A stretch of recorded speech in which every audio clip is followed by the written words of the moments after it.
अस्सलाम वालेकुम व्यूअर्स, उम्मीद करती हूँ आप ठीक होंगे। चैनल को सब्सक्राइब करके बेल आइकॉन के बटन को प्रेस करना मत भूलिएगा। अपनी वीडियो का आगाज़ अपने भाई के बेटे के साथ करती हूँ और उसकी चहचुओं को आप भी इंजॉय करें और माशाल्लाह कहिएगा।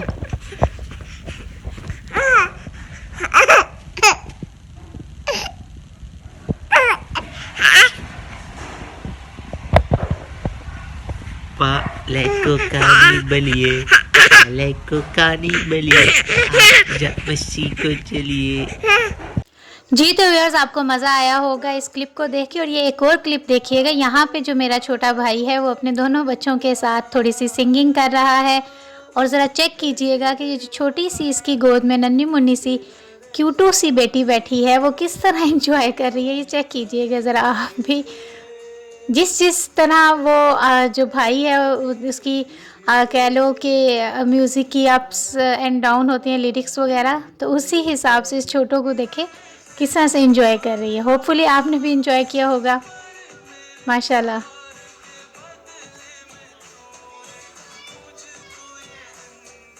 लाइफ व्यूअर्स, बच्चों के साथ ही अल्लाह में सबके बच्चों को सेहत दे, ज़िंदगी दे और सलामत रखे और पेरेंट्स का साया उनके ऊपर सलामत रखे। आमीन सुम आमीन।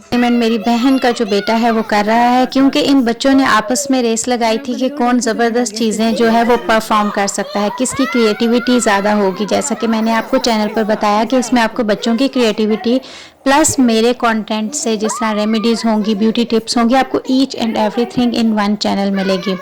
तो यहाँ पे बहन के बेटे ने जो ये ड्राई आइस एक्सपेरिमेंट किया था वो मैंने कैप्चर किया और मैंने कहा चले मैं आपसे भी शेयर करती हूँ।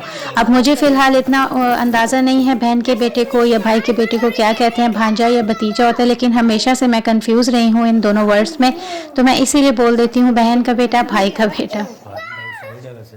पीछे हो जाओ ना, बस करो जी। तो आपने देखी वो क्रिएटिविटी, आप मेरे बेटे की क्रिएटिविटी देखिएगा। उसने ब्लाइंडली ये जो रूबिक्स क्यूब है 2 to 3 टाइम उसने सॉल्व किया, तो मैंने वीडियो बनाई, तो मैंने कहा चले मैं आपसे भी शेयर करती हूँ। उम्मीद करती हूँ आप इंजॉय करेंगे और अप्रिशिएट करेंगे।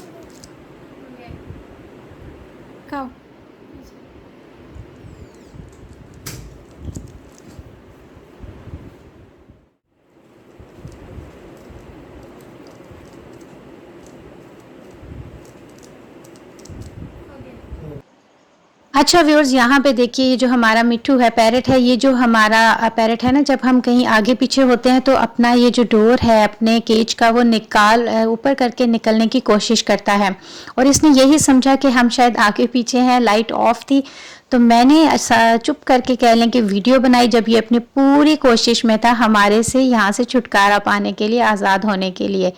तो मैं बड़ा साइड से करके ना मैं इसकी वीडियो बना रही थी ताकि इसको पता ना चले और ये अपनी जो कार्रवाई कर रहा है देखते हैं उसमें कहाँ तक कामयाब होता है। इसलिए वीडियो थोड़ी सी आपको ब्लर आएगी, लेकिन आपको इतना अंदाज़ा ज़रूर हो जाएगा कि वो किस तरह से ओपन करने की कोशिश कर रहा है और अपनी जो है आज़ादी चाह रहा है। अच्छा व्यूअर्स, यहाँ पे देखिए कुछ कॉर्न्स थी, वो हमारे घर आई, जो हमारी मेरे बच्चों की जो दादी माँ है वो ऐसा करती हैं कि वो इन्हें घर में ही भूनकर इस तरह देती हैं, क्योंकि उनको ये मज़ा आता है इस तरह की चीज़ें क्रिएटिविटी घर में करने का।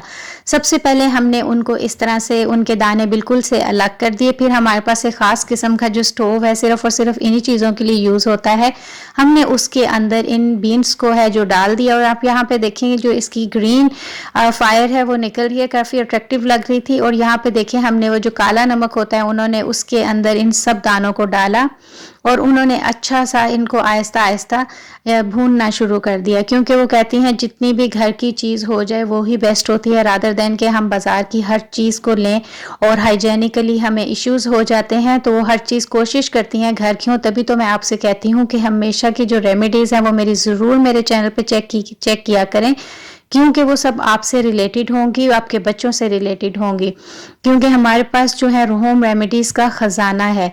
तो यहाँ पे देखें जी, इसका जो नमक था काला नमक उसको यहाँ पे स्टेन किया जा रहा है, छाना जा रहा है और ख़ाली जो इसके बीन्स जो दाने रह गए हैं छल्ली को उनको अलग कर लिया गया है। कुछ ऐसी फाइनल लुक आती है और बहुत यमी होते हैं।